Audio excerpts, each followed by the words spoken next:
Olá, eu sou a professora Andréia de Pintor, professora do curso LFG, da matéria de Direito Tributário.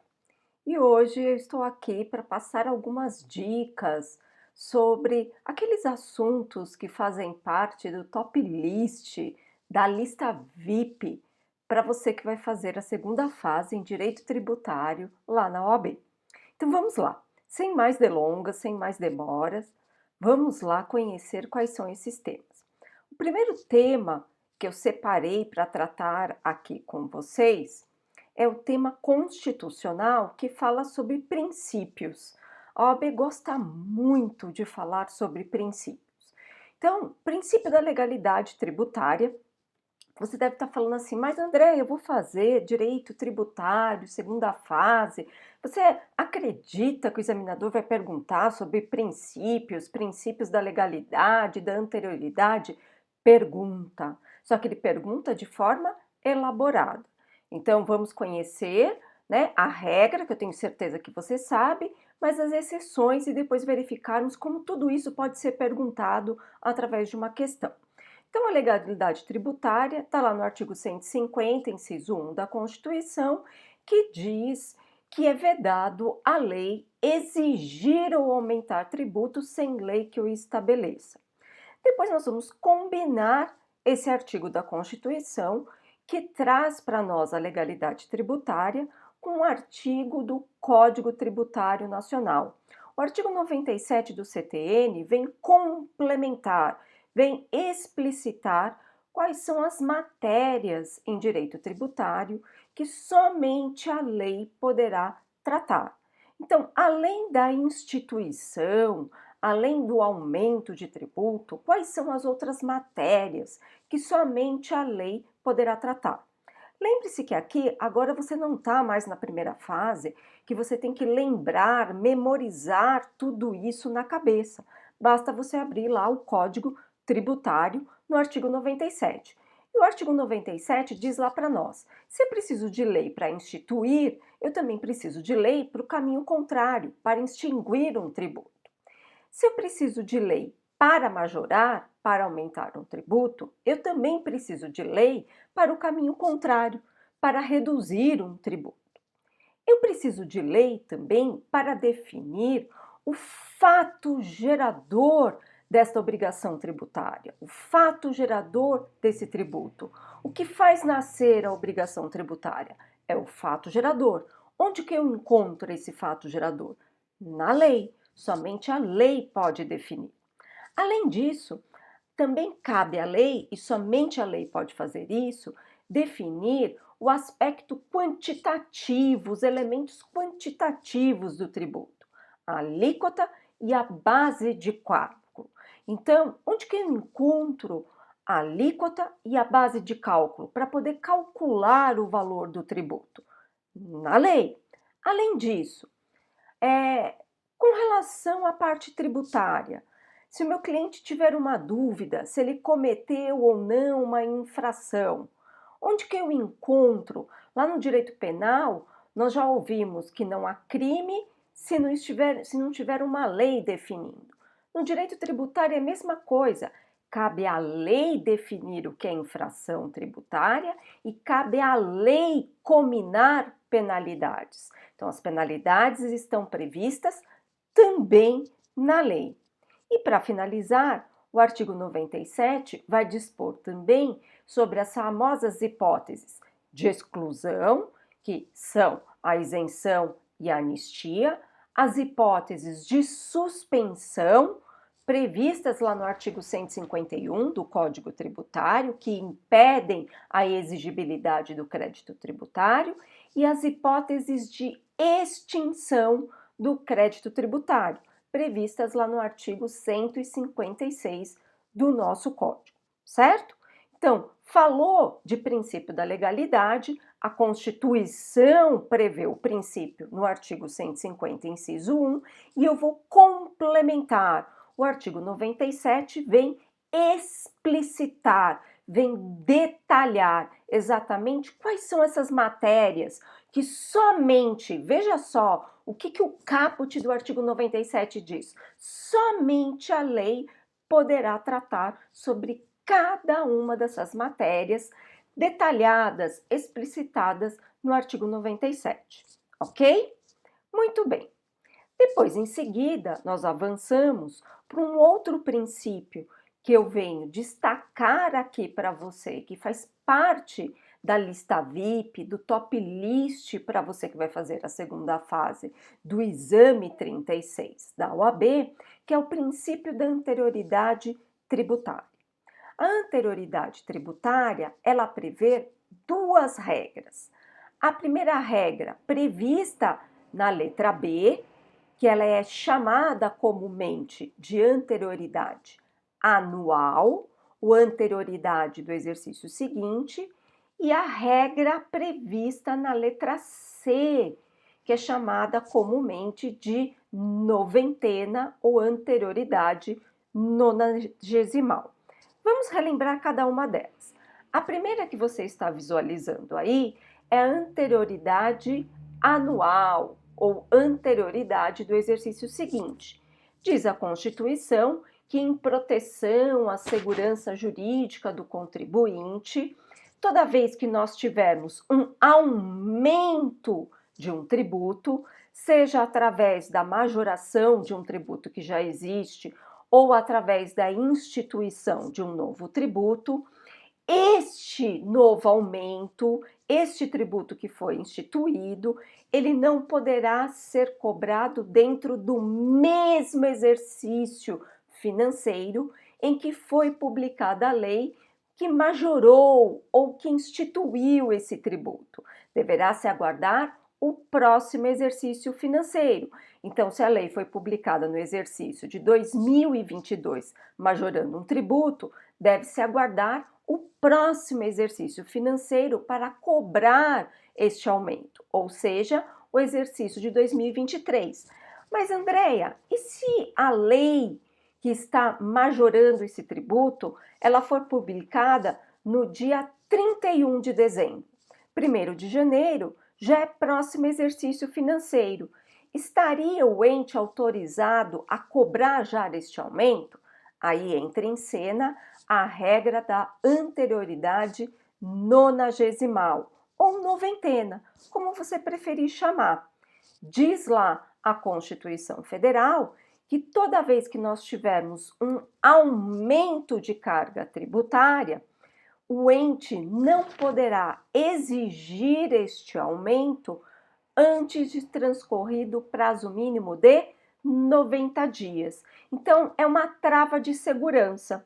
Então, toda vez que o ente proceder ao aumento do tributo lá próximo ao fim de ano, ele não poderá, muito embora ele tenha observado a anterioridade anual e 1º de janeiro já seja realmente o próximo exercício financeiro, se ainda não tiver transcorrido a trava de segurança, ou seja, aquele prazo mínimo de 90 dias, o ente não poderá cobrar, exigir a majoração ou o tributo que foi instituído. Ah, Andréia, mas se o tributo foi majorado em maio, 1º de janeiro, já pode ser cobrado? Já, porque se ele foi majorado em maio, 1º de janeiro obedeceu à regra da anterioridade anual e entre maio e 1º de janeiro já transcorreu também o prazo de 90 dias, correto? Nós temos aqui as famosas exceções à anterioridade, seja a regra da anterioridade anual, seja a noventena. Então, eu tentei aqui sistematizar estas exceções para facilitar aqui a sua compreensão.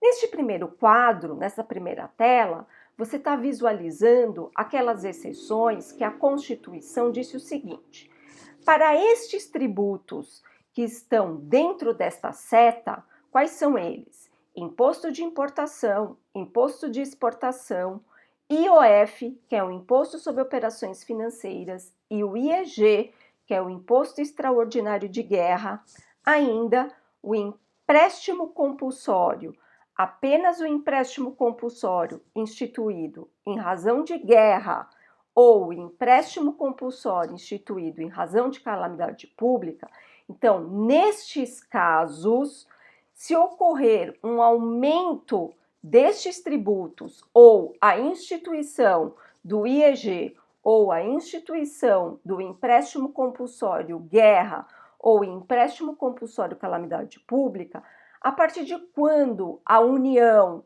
que é o ente competente para proceder o aumento ou a instituição desses tributos, a partir de quando ela poderá exigir?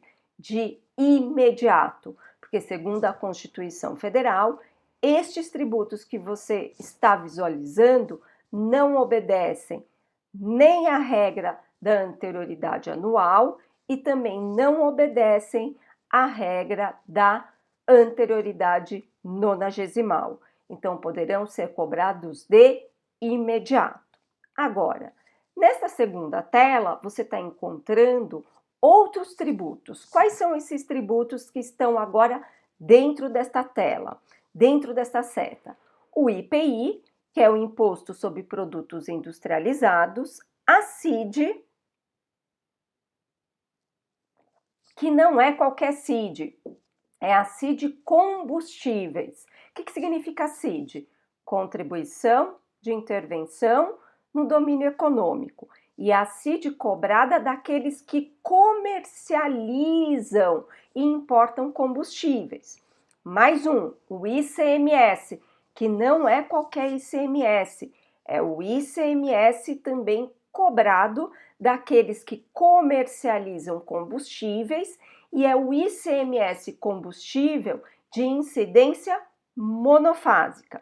E ainda as contribuições securitárias, como a contribuição previdenciária, o PIS/COFINS, a contribuição social sobre o lucro. Então, no caso destes tributos, se ocorrer a majoração destes tributos, a União ou o Estado, no caso do ICMS, a partir de quando poderá a União ou o Estado exigir o aumento desses tributos?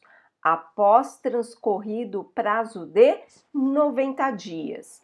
Basta aguardar somente o prazo de 90 dias. E por que basta aguardar somente o prazo de 90 dias? Porque no caso destes tributos, eles são exceções à regra da anterioridade anual. Então, eles podem ser cobrados dentro do mesmo exercício financeiro em que foi publicada a lei que majorou, porém, devem aguardar o prazo mínimo de 90 dias. E, por fim, nós encontramos aqui as últimas exceções. Temos aí o imposto de renda e a majoração por meio da base de cálculo do IPVA e do IPTU. Então, nestes três casos, se ocorrer a majoração, quando poderá a União, o Estado e o município cobrar esta majoração? A partir de 1º de janeiro. Mas, Andréia, e se por acaso o Estado publicar a lei que alterou a base de cálculo do IPVA, provocando a majoração do imposto no dia 31 de dezembro? 1º de janeiro, já os contribuintes do IPVA poderão sofrer a majoração do imposto por meio desta lei que foi publicada no dia 31 de dezembro? Sim. E por quê? Segundo a Constituição Federal, estes três casos que vocês estão visualizando na seta e no exemplo que eu acabei de dar, a majoração do IPVA por meio da base de cálculo, são exceções à regra da anterioridade nonagesimal. Então, eles não precisam aguardar o prazo mínimo de 90 dias. Então, mesmo que a lei tenha sido publicada no dia 31 de dezembro, 1º de janeiro, observou a anterioridade anual, que eles devem observar, já podem ser cobrados, certo? Muito bem. Vamos verificar, como eu prometi a vocês, como o princípio da legalidade e o princípio da anterioridade é perguntado pela FGV na segunda fase. Então vamos lá. Então caiu aí na OAB 35. Então não faz muito tempo. Vocês vão fazer a OAB 36, caiu na OAB 35. O Estado Alfa, no ano de 2022, pretende conceder uma isenção temporária de ICMS com duração de 1 ano em favor de setor econômico que foi fortemente afetado pelo isolamento social decorrente da pandemia da Covid-19. Por isso, o secretário de Fazenda do Estado Alfa levou a questão ao Conselho Nacional de Política Fazendária, CONFAS, para que fosse deliberada pelos demais estados e Distrito Federal a autorização para tal concessão de isenção. O CONFAS, em deliberação unânime, autorizou, mediante convênio, tal concessão. Em razão disto, o governador do estado Alfa publicou decreto concedendo tal isenção com efeitos imediatos. Então, vamos prestar atenção aqui. A isenção foi concedida pelo governador por meio de um decreto e com efeitos imediatos. Diante desse cenário, responda aos itens a seguir. Item A. Tal concessão de uma isenção de ICMS após a autorização pelo CONFAS com efeitos imediatos viola o princípio da anterioridade tributária? Então, basta nós lembrarmos, a anterioridade existe para qual objetivo, para qual finalidade? Segurança jurídica do contribuinte. Toda vez que tiver um aumento de carga tributária, o contribuinte não pode ser pego de surpresa. Ele precisa de um prazo para, se quiser, fazer um replanejamento das suas finanças, verificar de onde ele vai tirar dinheiro para poder arcar com aquele aumento, com aquele novo tributo. Então, a anterioridade, ela deve ser observada toda vez que eu tiver um aumento de carga tributária.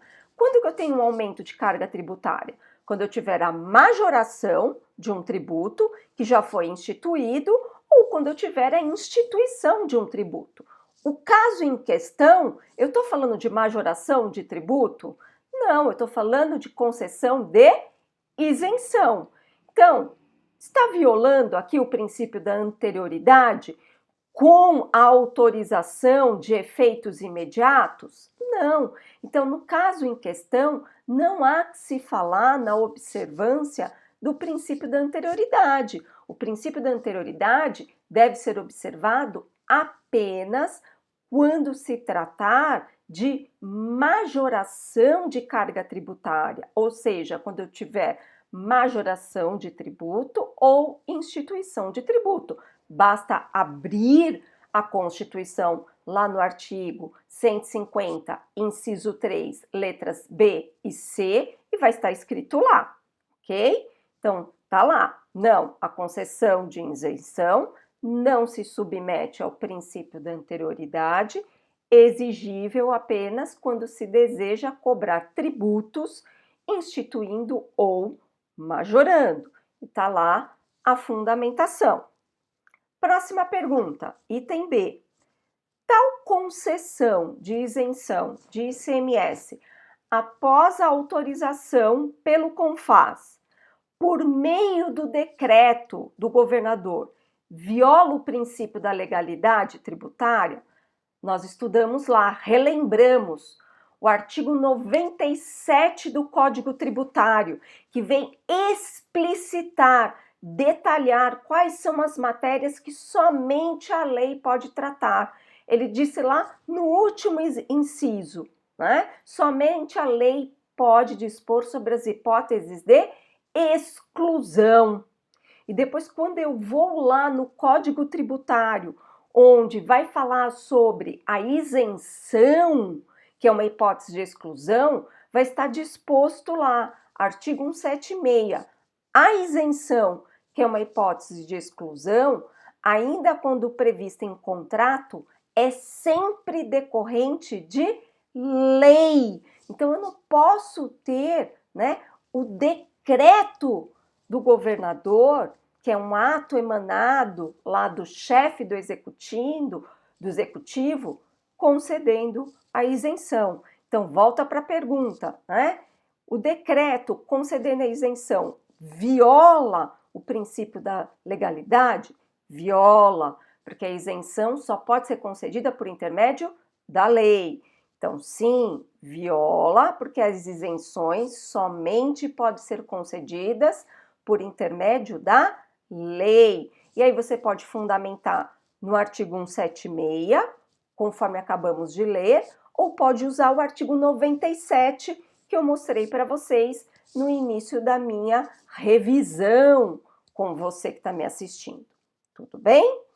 Bom, vamos para o último tema desse top list que eu separei para tratar com você. Agora um tema do Código Tributário, que fala sobre responsabilidade. Responsabilidade por infrações, que é o Instituto da Denúncia Espontânea.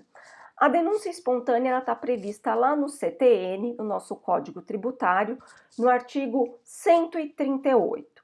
A denúncia espontânea é uma benesse concedida ao infrator.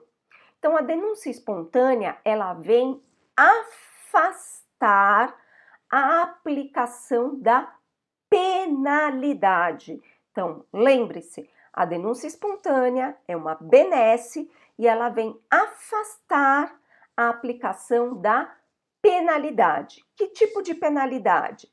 Tanto a multa de mora, que é aquela multa aplicada em razão do pagamento em atraso do tributo, quanto a multa de ofício, a multa punitiva, que é aquela penalidade aplicada pelo cometimento da infração.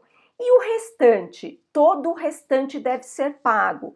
O tributo de maneira integral, porque a denúncia espontânea não se confunde com parcelamento. Então, o tributo deve ser pago, os juros de mora devem ser pagos, porque juros de mora não se confunde com multa de mora, e a correção monetária. Então, lembre-se, denúncia espontânea afasta apenas a penalidade, a multa. Porém, para que o sujeito, o infrator, possa usufruir dessa benesse, dessa denúncia espontânea, ele deverá o quê? Preste atenção, denúncia espontânea. Ele deverá espontaneamente, ou seja, antes que o fisco, né, movimente a máquina estatal, ou seja, antes que o fisco inicie qualquer procedimento administrativo, o sujeito, o infrator, deve procurar o fisco, né? E se manifestar e realizar este pagamento.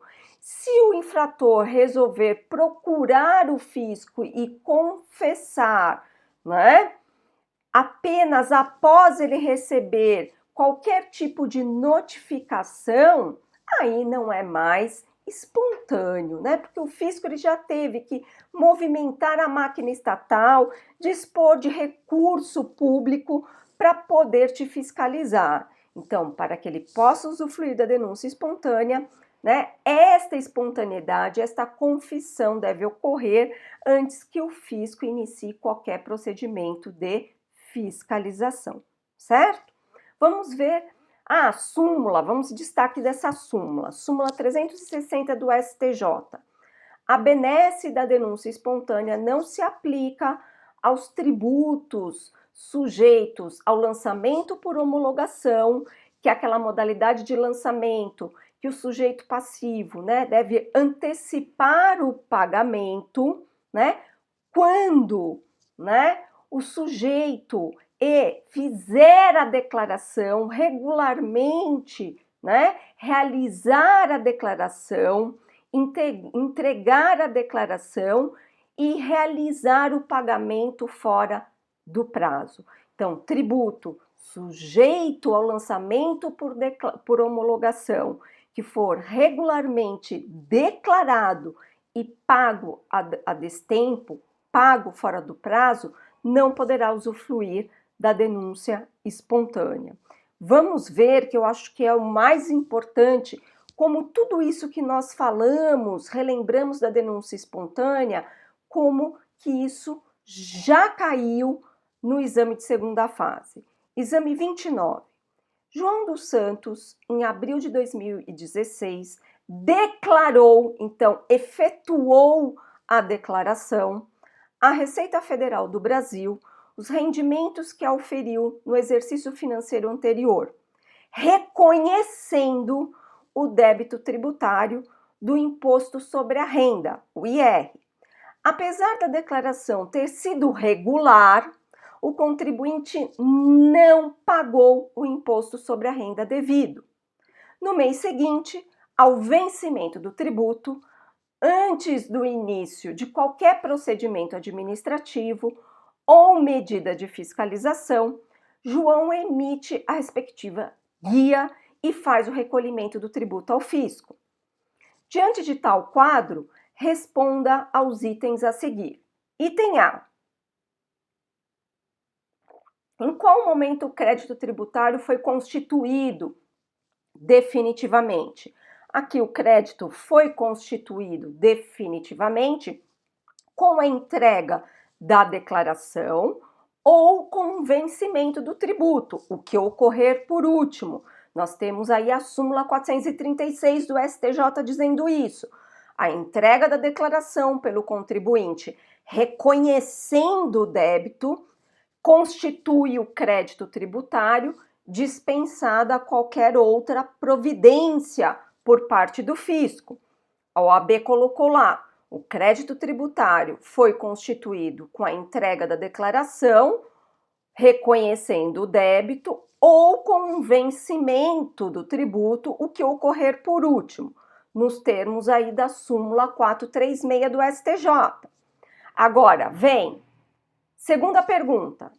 O fisco poderá cobrar, aí tá a pegadinha, o fisco poderá cobrar a multa de João pelo pagamento feito após o vencimento, mesmo à luz do artigo 138 do CTN, que prevê o benefício da denúncia espontânea?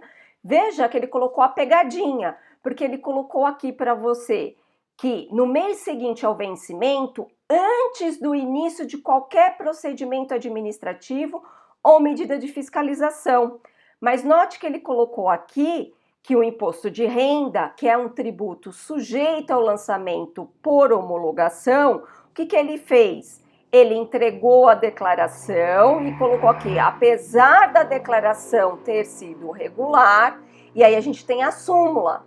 A súmula diz que tributo sujeito ao lançamento por declaração que for regularmente declarado e pago a destempo, não poderá usufruir do benefício da denúncia espontânea. Então, pegadinha maldosa do examinador. Então, como que fica a nossa resposta?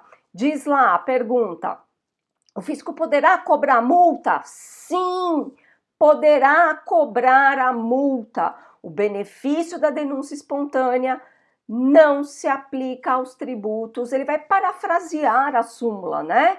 não se aplica aos tributos sujeitos a lançamento por homologação, regularmente declarados, mas pagos após o vencimento. Perceba que o examinador aqui, no seu padrão de resposta, ele fez o quê? Parafraseou a súmula 360, certo? Muito bem.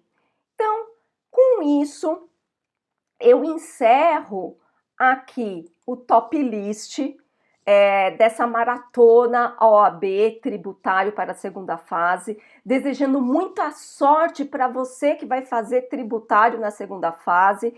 Respire fundo, confie em você, saiba que você fez a sua parte, você estudou, respire, lembre, muitas vezes é o nervoso que acaba turvando o seu conhecimento, então respire fundo para voltar para o centro de equilíbrio e tenho certeza que eu vou encontrar você para pegar carteira, no momento de pegar a carteira da OAB.